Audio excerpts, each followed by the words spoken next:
Hello and welcome to Aragon. It is the Gran Premio de Aragon here at Motorland Aragon in northern Spain, about 3 hours outside of Barcelona, and this is Marc Marquez territory. He topped every single session last year and he started off 2025 by topping the opening, there we go, practice session of the weekend by just under a second, 0.9 clear of everybody else. He's the overwhelming favourite to get back on track and take victory this weekend for the first time, would you believe, since when was his last one? Qatar, of course, since we've been in Europe. He tried in Jerez but failed, tried in Silverstone but failed, tried in Le Mans but failed, and now we come here and Marc Marquez is hoping to try and get his first victory on European soil this year, and he is the big favourite given what he was able to do this morning in the opening practice session of the weekend. Clear ahead of Alex Marquez, who everyone is anticipating will be the man with the possibility to push him closest. Marco Bezzecchi continuing on his great form as well, third for the man that was victorious last time out as Davide Tardozzi walks past. I was hoping to grab a word with him, but Davide has work to do. He's in no mood whatsoever. In fact, he is in a mood to chat because we were just speaking to our French broadcast colleagues, but I speak to Davide. I feel at the moment more times than I speak to my own father over the course of a weekend, given the fact that his man is leading the World Championship, and on the opposite side of the carriage, there's so much to talk about with the problems that Pecco Bagnaia continues to have with the GP25. Ducati are always in the headlines, which means more often than not, I'm sticking a microphone under Davide Tardozzi's nose, which I didn't do this morning, haven't done then, but if you're joining us for practice later, I probably will do and get my daily dose of Davide, which everybody likes to have. Right, there we go, we've covered off what's happened this morning. As we said, Marc Marquez, very strong indeed with track conditions, I'm glad to say, a lot better than what they were 12 months ago when we were last here. Overnight rain for Friday, Saturday, and then again on Sunday, mate. The track surface was pretty dirty and dusty. There was a very narrow racing line, which made it very difficult for everybody, but it looks as though that this new surface, it was freshly resurfaced when we came last year, has bedded in somewhat and is in a much better condition now, meaning that the lap times should be a little bit better. Should be a lot easier for people to get off of the line as well. Of course, we saw Pecco Bagnaia in both the sprint and the Grand Prix have his struggles last year, and we should see slightly stronger racing as well. It was a real challenge for anyone to overtake last year. The prime example being what we saw in that, of course, headline-grabbing incident between Alex Marquez and Pecco Bagnaia. There was such a narrow racing line, which meant that those guys did come together in the end, because unfortunately they were both going for the same piece of tarmac. This year, hopefully we don't see anything similar, because there is a larger opportunity for them to take slightly wider lines and avoid riders coming back in onto the racing line. But of course that was 12 months ago. We don't need to dwell on in the end, which was a pretty key moment, a pretty landmark moment in that 2024 World Championship fight.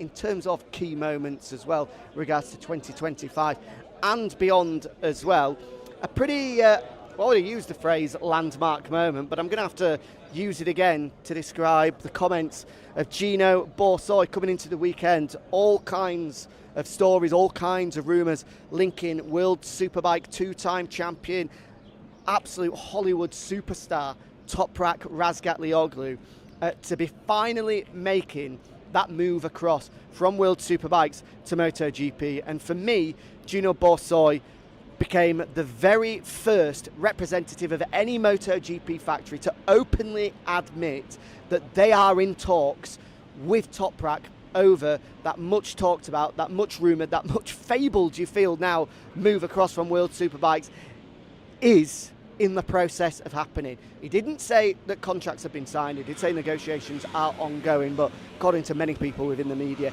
that contract is signed, that deal is done, and Toprak will be on a Prima Pramac Yamaha in 2026, alongside who we'll have to wait and see. But Gino did link towards there being pretty big conversations and pretty big discussions to take place between now and the summer break to try and work out whether it is Jack Miller that remains. Of course, Jack is on a one-year deal, Miguel Oliveira on a two-year deal, but we are led to believe that there are some performance clauses in there which would allow him to leave a year early. As we see Johann Zarco here just signing some autographs. I'll let him sign this Red Bull cap for his friend and take some photos as well for the guys and girls that have made the trip across. Johann, good morning, how are you?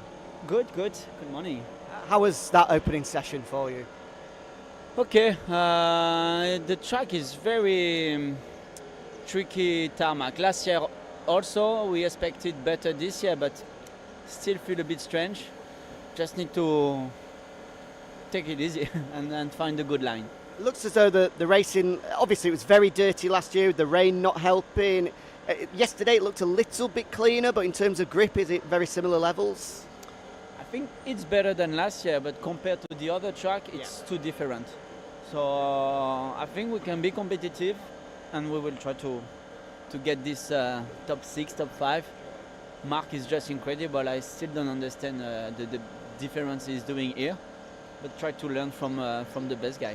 Thanks, Johann. Good luck this afternoon. Thank you. There we go. Great to chat with Johann Zarco. Always brilliant in his analysis. Of course, one of the most experienced guys on the grid there. Interesting that he's saying, although the track on the surface for Toai, I ran around it on Wednesday, and it did look much better than what we had last year. That the grip levels, he's saying, still pretty similar. And certainly when we've come from Le Mans, which offers a great level of grip, Silverstone is a little bit tricky and can be a little bit greasy because of the cooler conditions.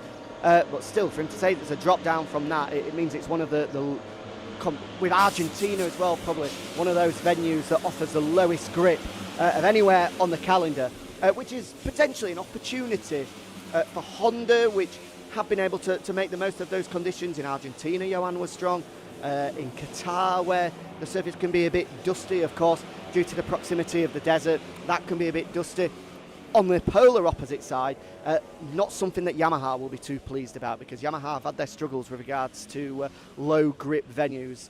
We spoke to Paolo Campinoti, a man that I'm going to touch on even further with regards to that Top Rack news in Le Mans, and he said opportunities coming with venues that are providing the grip levels that we like. Le Mans in particular, where they were strong. Silverstone as well, where they were able to make the most of that soft front tyre. He did pinpoint Aragon as maybe being a little bit of a struggle in comparison. So we'll have to see whether the changes, the updates that they're bringing, continuing to bring so many. I said on the World Feed earlier today, Augusto Fernandez is obviously here wildcarding with a very different Yamaha M1. He's got 2 different engines in there. He's got a carbon swing arm, a new chassis. Yet again, it means that across Miller, Oliveira, Quartararo, Rins, and also Augusto Fernandez as well, that we have 4 different swing arms on show, which is quite remarkable. 2 different chassis as well, 2 different aero packages. Fabio Quartararo continuing to use the one that we saw him introduce at Silverstone, and with the different engines on show as well, which we now understand that both Fabio and Alex will get the opportunity to try on Monday at the official test. In case you're asking at home, no, it's not the V4. The V4 project is still going on in parallel with the inline 4, but we don't expect to see that at a Grand Prix event until the Japanese Grand Prix at Motegi. That is the weekend that has been circled, certainly for us in the media, and Yamaha have hinted towards that, unless obviously they're able to accelerate that development. I don't think we're going to be seeing that until Motegi. But back on to Yamaha, and a man, Paolo Campinoti, who's key to this news with Toprak Razgatlioglu, where he was able to take over from Lynn Jarvis and was promoted from previously looking after the World Superbike concern. And I asked him in Le Mans, before these rumours came about, or when there was first sort of the whispers of Yamaha being interested in Toprak, because his relationship is extremely strong. Paolo Campinoti has huge admiration for Toprak Razgatlioglu and his talents, and pretty much I think that just like last year when Lynn Jarvis was leaving Yamaha, he had 2 huge targets that he had to do before leaving Yamaha. One was to tie Fabio Quartararo down to a bumper contract extension, which he did, and to make sure that Yamaha returned to having 4 bikes on the grid, which he was able to do by acquiring Prima Pramac Racing. Similarly, it seems as though there was one key target for Paolo Campinoti, and that was to go and acquire and make sure, firstly, it repaired relations with Toprak Razgatlioglu, who, from leaving Yamaha, moving across to BMW, because of the results of how that MotoGP test went here at Aragon, where he didn't feel that he was given the support necessary to allow him to be at his maximum and really show what he's capable of doing. He went to repair relations wanted to try and grab his signature and make sure that he was the man to make this much talked about move happen, and it looks as though that has been the case, and Paolo Pavesio has been able to get the job done as Paolo Campinoti walks past. Paolo, just quickly, I want to say hello, how are you? Very well, and you? Yeah, I'm very well, thank you. Actually, you saw some of my friends, I believe, at the Imola, Yes, Imola or Monza Formula One? Imola. Anyway, they send their best. I'm just talking about Toprak Razgatlioglu. Well, he's good question. He seems a Turkish rider. He's quite talented. Have you heard of him? No. No? Okay, no problem. Well, we'll see over the next few days. Paolo playing the Joker as ever. He's a great character, is Paolo. He'll have heard of Toprak Razgatlioglu, and if he hasn't, he will do in a couple of weeks' time. That announcement potentially coming in Mugello. As we see, who else can we potentially grab a word with? Shall we bob down here? Didi is sending me in this direction, so why don't we fire down here? Because the Gresini Racing concern are going to be well supported, of course. 2 Spanish riders, Alex Marquez, second in the World Championship, of course. As we said, the man that we think will be able to push Marc Marquez closest this weekend, although he was 9/10 of a second adrift. And Fermin Aldeguer, another home Grand Prix for him. And I have to say, I feel as though Fermin has got a great chance this weekend. Hello. Hola, ¿qué tal? English, Spanish? Spanish, okay. English. English, okay. Okay. Who are you supporting this weekend? Mark or Alex? Both, but more Mark. Both? Okay, I like to hear, okay. And he's going to win? There we go. Easy answer. For you guys, what do you think? Who's going to win? Oh, well, it is an easy question because Mark here is the king. It's like in Sachsenring. But yeah, I hope Alex at least gets second place. That would be awesome. What's the podium going to be then? Because I feel like this weekend, me asking people who's going to win, I feel like I'm going to get the same answer. In my heart, it would be, in sprint race, would be Alex, then Mark. Oh, okay. Then, for example, Aldeguer. Aldeguer, okay. And for the race, for Sunday race, it will be Mark, Yep. Alex, and then Fermin. And then Fermin, okay. So we're going for a Ducati lockout. I like it. Let's wait and see. Glad to have you here. First time at MotoGP? No? Big fans, big fans. No. We've been here many times. 5? Whoa, this is your 5th year. Wow. Yes. Wow, and only Aragon or Jerez? No, Aragon, Okay. Jerez, Yep. Cheste, and Momelo. Wow, you've done all of the Spanish ones. I'm a big fan. I'm Jack. Nice to meet you. Nice to meet you. Nice to meet you. Have fun. Great. And hopefully, Sarah, nice to meet you, Sarah. And hopefully we'll see you at Montmello. Yes? And then Valencia. Okay, big fan. Nice to meet you, Sarah. Have fun. There we go.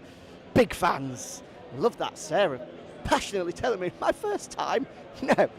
I'm here every weekend. We love that.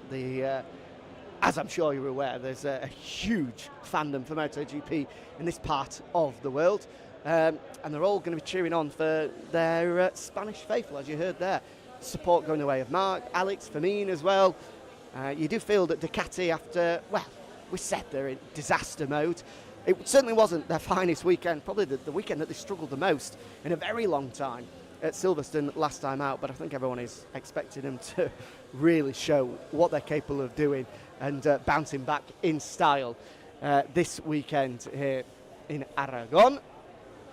As we look to see, is there there's some more fans down here waiting potentially to grab the signature of Marc Marquez and co as well. But I'll tell you what I'll update you on the Aprilia situation as well whilst I've got you before we say goodbye. And then maybe tomorrow I've got some pretty exciting news to bring you on, to get the chance to chat with Hervé Poncharal, and a name cropping up in the media that those of you that are big fans of Netflix's Drive to Survive will know. Gunter Steiner, is he going to be in a MotoGP paddock in 2026? I'll tease you on that, and I'll bring you all the story with regards to that tomorrow once I've had the opportunity to chat with Hervé Poncharal. But with regards to Aprilia, spoke to Alberto Puig at the start of the session. Firstly, on an update on Luca Marini, who of course had a very, very big crash whilst testing for the Suzuka 8-hour over in Japan. And we all first feared that it could well be 3-4 months on the sideline for Luca, given the extent of his injuries. But Alberto Puig confirming that it looks as though he could be out for around 4 rounds, which is obviously a much better diagnosis than a lot of us first feared. Then put to him as well his comments that he made last time we were in action at Silverstone where he said, "You're an idiot if you didn't want to sign Jorge Martin." But it's not the Honda way to try and approach anyone under contract. But of course, since we were last with you, Jorge put a statement out saying that he has activated the clause in his contract, releasing himself from it at this current moment, which I've been told is very different from saying that I am free at the end of the year. But I put to Alberto Puig anyway, in Jorge's words, he feels that he's free at the end of the year. Of course, there's some legal issues to overcome there, which is why the wording is extremely important, in particular for those involved. But Alberto stuck to his guns and said no offer has been made by Honda yet. Of course, he said it's a different situation once he becomes available, as it is for all riders.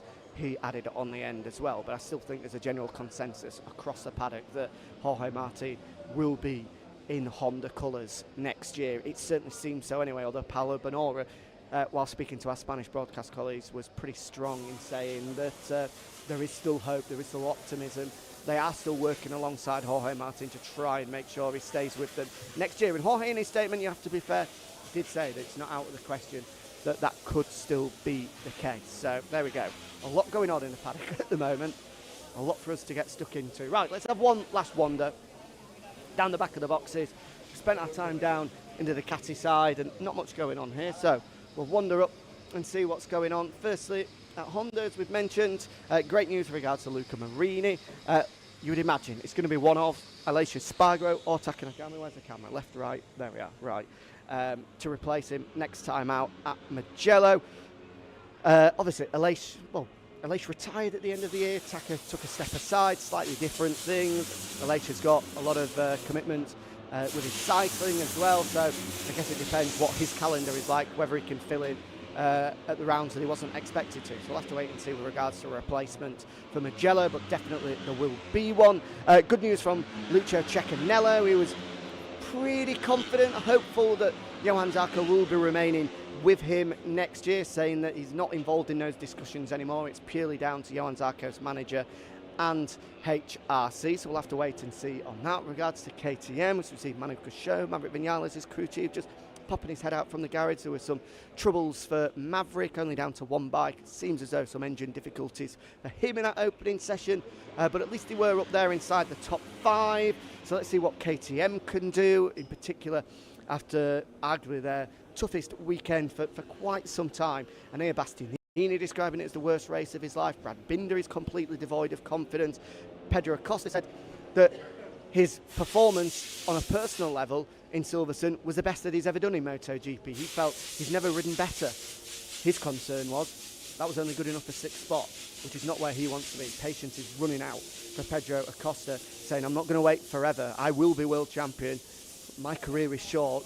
I'm not patient, and I want to get success." Whether that is with KTM, we'll have to wait and see. His name still continually linked, potentially, with a move to Ducati next year, but he is very strong and has reconfirmed time and time again when the question's been put to him that he does believe in the KTM project. So we'll have to wait and see here.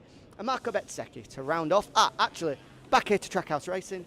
Ayagura declared unfit yesterday after a late fitness check in Barcelona. Won't be replaced this weekend, but is at the circuit. I believe he's speaking to the media right now, actually. So hopefully we can bring some quotes and some comments to you later on this afternoon from looks as though we will be back in action in Mugello, and we'll finish off down at Aprilia, where Marco Bezzecchi, as I said, filled with confidence after that timely victory last time out. Inside the top 3, of course, the Aprilia gels so brilliantly with Silverstone. So often he's able to make the most of low grip circuits. It's what Aragon looks set to be providing this weekend as well. So maybe Marco Bezzecchi can be up there challenging once again. Right, that's it from Inside the Paddock.